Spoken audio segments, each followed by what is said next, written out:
What's going on, everybody, and welcome back to episode 52 of the Complete Game Podcast. I am your assistant to the regional manager, Curt Schilling, and over there on my right is the manager, Curt. And we got some stuff to talk about. So just wanted to shout out Jen Powell. We didn't say her name last episode, so I just wanted to make sure we got that across. And even though she was 13th of 15th umpires on the day, the two guys behind her have been 10-year plus umpires. So it is a hard job. It's an easy, low-hanging fruit to make fun of the first pitch. So, it just sucks that the first pitch of the game was so badly missed. well, and something I didn't notice is they gave it to her after, too, which is like even they handed her the ball, which is like.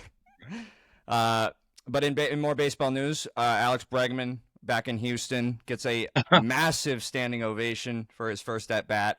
He promptly hits a 2-run shot, as they've seen many a time in that ballpark over that left field wall. And it got real quiet real quick after that. And then his second AB, the Boo Birds came out in full force. And I don't have a problem with that, personally. Good fans. That's exactly. I would assume that's what he expected. I saw the Astros fans get a lot of shit now because they're cheaters and blah, blah, blah. But I think that's pretty fair. You know, he did a lot for them. I hated him when he was on the Astros, so that shows how good he was. And then to give him his flowers on his first AB, and then, now he's playing against your team, so he's not your friend anymore. So I respect it. And then the only other real news I had was the Padres now creep back one game behind the Dodgers with all this news coming out today. So big moves from the deadline, paying dividends. A lot of guys they went out and got that are contributing to that push there. So races are getting closer. We're getting down to October. We'll talk a lot about the playoff picture and stuff coming up, but yeah, the big story of the day is Shohei Ohtani. Yeah, we got about 6 weeks left in the season, so more than enough times for teams to make moves and in and out of the standings. But yeah, the news today is about Ohtani. So I'm going to paraphrase what I understand it to be, because believe it or not, and I think in this day and age we can believe it, on probably the most visited sports website in the world, ESPN, there is not one word or one headline anywhere to be found. And this story, I don't think it's as big of a deal as the gambling thing by any stretch. But in relation to baseball, or in relation to baseball, I was going to say, because what this is a pretty big deal, it seems like. Well, so I don't know if you know what Occam's razor is, but basically Occam's razor is. I know, but why don't you explain it to the other people that are listening? Right. Explain it to me like I'm 5. Right. Occam's razor basically is the parable or phrase that you use when all explanations are vetted and nothing explains an event. It's usually the most common sense answer, right? The first one, the gambling, I still kind of find it hard to believe that he was totally blindsided. But, we live in the innocent until proven guilty, and you try to give people the benefit of the doubt. And I've never, even though I say I've never, there's never been a lot of inroads into who he is as a person, right? He's very secluded, quiet, clearly a guy who respects the game. Clearly one of the most amazingly talented human beings to ever play the game. But I think like everybody else, you gave him the benefit of the doubt, I think because you didn't want it to be true, right? But, and I've told you this as your father, when you go through life and events happen and the only common denominator between all 15 events you're talking about is you, it generally tends to end up being you being the problem. This one, so apparently there was a real estate development agency and a group of people in business that were opening up this private resort, so to speak. Shohei was going to have in Hawaii, and they wrangled Shohei into being a part of the deal because they wanted to use his name, his NIL. It says according to the AP, development on the Big Island's coveted Hapuna Coast, they brought in Shohei Ohtani to endorse. So it sounds like his agent was handling more of what he's being thrown into this for. an agent. I don't know that it was his baseball agent, although I don't. It just I'm says not, Otani's agent. It doesn't give right. specifics. Which let me just tell you right off the bat. I told you this. I didn't have an agent over the last, I think, 10 years of my career. I did my own contracts. Negotiating for dummies. Right, right. And but I found out that my agents were trying to take money from me that they didn't earn or didn't deserve, and we got into a litigation and arbitration, and I won, and I was crushed because my agents were a part of my family. But I realized in most cases, agents are one of the few in professional sports who take and never give anything back. Everything they do is to earn more money. And I've seen in the past immense conflicts of interest where an agent represents two players playing at the same position. They're both free agents the same year, and they're out negotiating with the same teams. It's crazy. So But can you? Sorry, can I ask a go question, or ahead. you want to wait till the Yep. end? Okay. No, go ahead. What is the benefit to having an agent nowadays? Well, the benefit to having an agent is you don't have to sit in the room with And them, here, number one, because okay. a lot of players aren't comfortable with Yeah, that, they and a can't. lot of non-English speaking players are very uncomfortable with that, and they know the landscape and all the things that go with that, Okay. and Well, um, just I ask because, like, to me, I would have no problem, and knowing you, I know you have no issue hearing bullshit or commentary or right, criticism, but right, for a lot of people, and being in the locker room growing up, there are guys with fragile egos, so I get right, it. and agents, I think, presented themselves like the government in many ways, in that you can't do this without me. Scott You'll Boras. make more money if I represent you, and you know, to be honest, to be truthful, excuse me, Scott Boras was a guy I never liked. I always disliked him. And come to find out after 20 years in the game, the players that I played with that he represented, whether they were with him then or they'd fired him and moved on, never had a bad thing to say. They said he was the best. He was the best representation they ever had. That's what I've heard And about him is that yeah, he's a yep, real son of a bitch negotiator, and right, which is what you want. yeah, But he also that he's a good dude and he works his ass off for his clients. And you know, he's probably got the corner market on a large percentage of the superstar clientele in Major League Baseball. Having said that, um, you won't find an industry that is dirtier and grimier than sports agents. More underhanded, but I mean, so much corruption with, especially with the Latin America and what the guys representing Latin America play. You know, they'll sign them at a contract when they're 14 or 15 years old and they'll give them $10,000 or $20,000, which is $100 million in the Dominican or some of these other third world countries, and they'll do that for a very large cut of their first big contract. So it's illegal, and Major League Baseball steps I in. don't know. Do you remember the show Ballers with The Rock that came out on HBO a while back, and it was Yeah, supposed to be yeah, the sports agent version of right, Entourage? right, But the problem with the show is that your agent isn't your boy like that right. in most cases, right? Like that's Well, it depends. Some are. Mine, like I said, I had a couple of my agents were in my wedding. Like they were family, and when they betrayed me, it was that's one of the most crushing things that ever happened. I think But that's where yes, they that try to show do that. No, no, no. didn't take You'll off have a because sorry, if go you ahead. remember Jerry Maguire, that's a sports agency in a sense, in that there's the top guys, and then they'll have it scattered about former players and younger guys who can relate or hang out or be one of the guys, and you know, just to keep tabs on their players and all things go. However, there's a lot of nefarious shit that happens, a lot of bad stuff that happens, and that's not all of them, but there's some of them, and this sounds to me like an agent. Well, the accusation is that basically Shohei and his agent ran the initial investors completely out of the Do you deal. want me to read the Yeah, go ahead. According to the lawsuit filed in Hawaii Circuit Court on Friday, Otani's agent Nez Balelo increasingly demanded concessions from developer Kevin J. Hayes Sr. and real estate broker Tomoko Matsumoto before demanding that their business partner, Kingsbarn Realty Capital, drop them from the deal entirely. Yeah. So he basically just tried to So, back out after well, didn't get they what they they wanted. basically Sounds like. Shohei's agent tried to leverage his name, image, and likeness, so to speak, uh, to get more and more from the deal. I have a hard time seeing that as an action or an event that Shohei wasn't somehow involved in.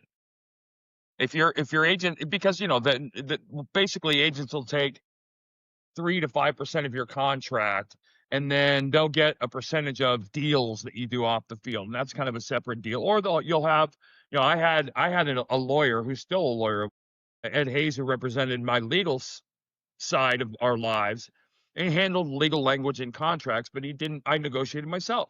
I can't imagine ever giving somebody the authority to use my name, image, and likeness to that extent without me being consulted or being involved. And I find it hard to believe that he wasn't. Well, especially after the gambling thing with his translator. Right. Like, how are you not more intimately involved in everything that has your name attached to it after something like that? Which I immediately go to, and I agree with you. I think I'm even more inclined to believe he's involved after the gambling thing, because I can't imagine that he didn't take stock of his life at that moment and say, okay, who's in my circle? Who do I trust? And it's probably not a very big group. I mean, But I don't imagine that it's a situation where he just checks in monthly, right? I would imagine it's a situation, especially for somebody like him. I was going to say, he probably has an effing team that has Right, a weekly meeting because of Right. all the stuff But he's involved in. what you end up doing in a situation like that a lot of times is you may have a team, but you're focused on playing baseball. I don't want the peripheral bullshit, So don't be coming to me with everyday menu items. Like, yeah, I need you to handle the important stuff, and when I need to be informed and updated, let me know.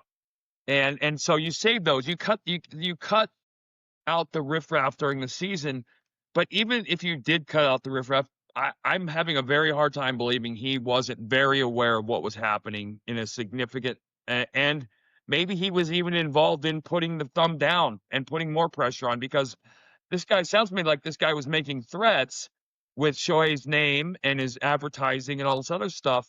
And I don't think to the degree he would do that, he would have done it autonomously on his own. I think there's Well, and but if he did, I feel like there would be a follow up today, especially since we talked about the lack of notifications and notoriety this has gotten throughout the day. Just like with the translator thing, you'd think there'd be an immediate follow up statement from Shohei being like, he is severed from my team. I haven't seen anything about that. Right. So No, I got to believe there's an enormous amount of legal hoops being jumped through and talked about, because I would guess you're talking 9 figures at a minimum for this business deal. the And hotel? So yeah. Well, no, or apparently, as I understand it, luxury housing like luxury housing, he was going to have a place. Right. It says $240 million. Right. It's a nice So chunk of there change. you go. Yeah. No, there you go. What's that, 5 I'm years having for a him? well, again, what is baseball going to do? Because when a marginal player is caught doing something wrong, they're quick to throw the 80-game ban, suspension, blah blah blah stuff out. Shane And Pinto. he got away scot-free on this gambling thing initially, because apparently, whether he was or wasn't, baseball made it appear to us that Shohei had no knowledge of it and was involved in no way. Yeah, that's his translator. That wasn't him. But it's Shane Pinto, like, though, the I'll ask NHL you, player who got suspended. Let me ask you, honestly, as a baseball fan, do you care? Do I care that he's if the gambling thing I was definitely more upset about. This right. No, about this. Does this impact you as a fan? This more so to me. Just I'm scared that this is going to be something that there's going to come a time where there's too many things, where it's like, if they don't do anything about, and again, I have no idea what the next, because I had no idea that this could even be a story about Shohei Ohtani before today. Right. But if there's even remotely another sniff of a gambling or some sort of scandal, I don't understand how the MLB doesn't have some sort of at least statement on it, because they are crickets. Here's the thing. It has zero to do with the outcome of a baseball game. So in that sense, Major League Baseball doesn't care, but Major League Baseball is image conscious, and I'm sure Shohei is image conscious as well, because part of the reason he deferred $500 million was because he was probably making that plus sum on the endorsement side of things. People don't understand the enormity of his presence in non-American culture and even in America. But I was going to say, not just the American market, that he's a Gatorade athlete, like he is right. on everything here. But for me, I'm not disappointed in any of this stuff because I played long enough and I was played with people who were nowhere close to the public image that they portrayed. They were very different people, better, worse, whatever. This to me just kind of gives me a little insight into who he is as a man. I'm not. I don't think it's a good look. But maybe he's more of a cutthroat guy than he's ever put on. There's only two outcomes for if there's more smoke for this fire, like the gambling thing and now this. He's either a very cutthroat, get ahead, make money, like whatever you want to call that, grinder, hustler, whatever, or he's one of the biggest idiots of all time. Well, that's the only other explanation, right? He either is a nefarious snake in the grass kind of guy, or he's just really stupid. Yeah. And I don't want to believe either of those is true, but we've seen. I mean, we got 100 years of history of players retiring and finding they have no money left in their bank account. The comedian that none of us really like, Dane Cook. Dane Cook. Yeah. His brother took all of his money, and he didn't find out till it was too late. Like we've seen this story play out forever and ever, and I think a lot of times we just want to say, "Oh, come on, he can't be one of those." And I think we're going to find out again. I think we're going to find out that he was involved, had knowledge of, and isn't the perfect specimen of a human that we thought he was. And okay, that's okay. People aren't always what you want them to be. I would be so bummed by that, just because he does, like, he is the last. You know, he's not the last, but there's a very few amount of guys that play the game with such glee. Like, he is so happy to play baseball. Well, this to me, this new, remember when they threw at him and drilled him, and then he told his bench to stay there, and he went by their dugout and was like, play the game. This nullifies that. That seems that to me is performative now. Well, it's an Alex Rodriguez in his playing days, like, facade. Like, you're trying to be something you're not. Mm-hmm. And I would hate to think that that's the case, because I've never gotten that impression about him. But I mean, coming off the heels of talking about Ichiro last episode, like, right. That is the guy you want. And and Shohei seemed every bit of that, plus pitching and everything. And that's a great thing. Just think about if this was Ichiro. In my opinion, the next day Ichiro would have said, not only was I not part of this, but the people that are involved in this are removed from my life forever, and I'll never have, because I know people like to make life more complicated than it is, but there's certain things that aren't. Either you did or did not commit the crime. Did you commit the crime is always a yes/no question. Well, I didn't, but no, then I you don't did. know. Yeah, you can't. Yeah, Right. That's where I get. And you just said it. Ichiro would have come out with a statement. I didn't even think he would have. Absolutely, I believe that as well, wholeheartedly. Because it wasn't that he cared what people thought. He cared about what he was representing for Japanese kids at home that could come over and be Ichiro Suzuki. Yeah. So no, like I said, I think I find it very hard to believe that somebody that's so athletically intelligent would be that common sense dumb. And I don't think he is. Well, and we already talked about the deferring the money because you're going to make so much. Like, he's not an idiot, right? Like, little decisions like that you've seen him make throughout his career. You're not a moron. Like, and you can't be good at the professional level of sports and be dumb. You can't. You can talk. People talk about book IQ and all this other stuff, but the fact of the matter is, like, people might have projected on Manny Ramirez an image of the guys just did. Manny Ramirez was a savant when it came to baseball, and he didn't have I always often tell a story about finding an uncashed paycheck for like $800,000 in his boot in spring training, but he wasn't stupid, and that's the bothersome part about Shohei is he's not just Manny on the hitting side; he's also a pitcher, so he has to be a savant, right? So yeah. You want to guess teammate before we get out of here? Yeah, let's guess a teammate. All right. There's a little bonus at the end of this one. I need to ask you a question after. So, all right, we got 5 clues for a former teammate of my dad's. If you've been here before, you know the drill by now. They range from hardest to easiest. We'll start with the first clue. I was a two-time All-Star over my 18-year MLB career, playing for 7 different MLB teams. 17-year career. 18-year All right. career, 7 different MLB teams. Can you give me the 18 years? What from what to what? Yeah. It is 95 to 12. Ooh. 95. So my high school life. Right. Or To my 12. my life as a dependent. Right. Well, I guess. All right. I don't know. Pass. I am a 2-time World Series champion, once with you and one time with another American League ball club. So another American League ball club means he would have won his first one with Boston. Tired in 95. 2-time All-Star. Okay, next. I never left the American League and played for 2 teams in every division at least, including 3 in the American League East and Central. God dang, I'm drawing blanks. 95. Tired in 12. You'll get it on this next one, I think. Go ahead. You need that next one? Yeah.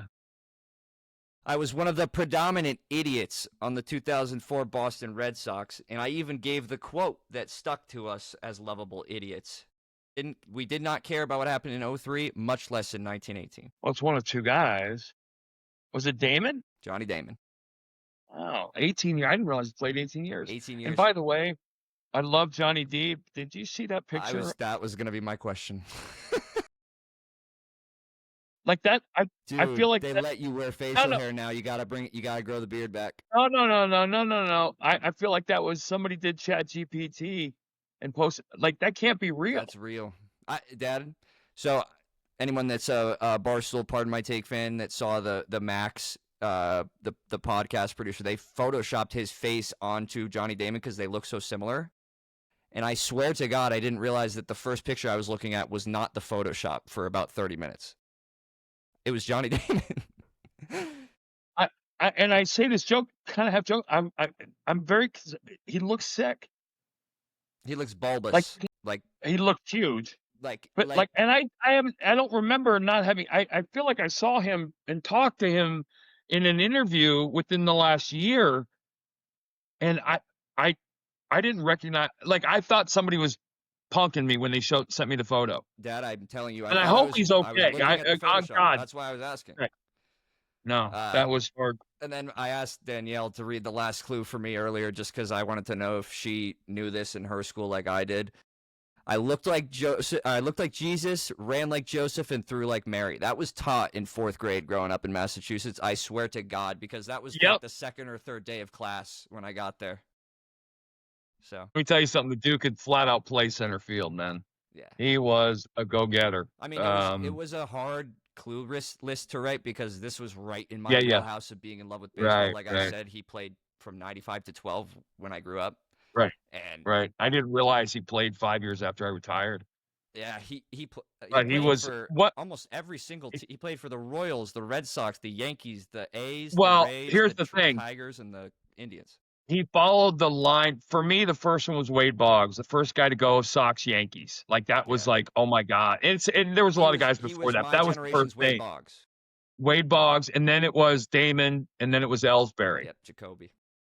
And then we all thought it. I got to tell you, in 04, we thought Ramiro Mendoza did the reverse and was like a plant. We thought the Yankees like paid him to come to Boston and be bad. And I don't mean that he didn't pitch like he could have pitched or used to pitch, but it was like he felt like a plant. And we're like, the Yankees they might actually do something like that, Oh, yeah. But Ramiro was a great dude. But anyway. All right. Hey, guys, I just saw, I think we're up to almost 900 subscribers or something like that, which is freaking awesome. Approaching 1,000. Keep spreading the word. We're going to grow this thing. We're going to grow this thing to be something. And by the way, if I were to get back into Major League Baseball, one of the conditions would be that I would be allowed to do a weekly podcast for a look behind the scenes at whatever it is I do, because I want to bring that part of the game to fans. And when I fix pitching in Major League Baseball, you guys will have a ground level seat. Not to mention, we just we started a podcast called We're Not Dead Yet. Garrick's producing. You guys can find that wherever. Garrick will put some links up. But thank you guys. And what is it, Tuesday? Catch you on Friday. All right, G. Have a great week, brother. Thanks. Hey, wait, hold on. Before we go, how far? How many days? What's today? 12? Wait, 18 days. You know, I'm a phone call away. You got your go bag packed, right? Yeah, we're all good to go. All right. All right, buddy. I love you. I'll talk to you Friday. Today, so. I'll talk to you tomorrow. All right. Love you guys. See you Bye, next bud. Love week. you. All right. Bye.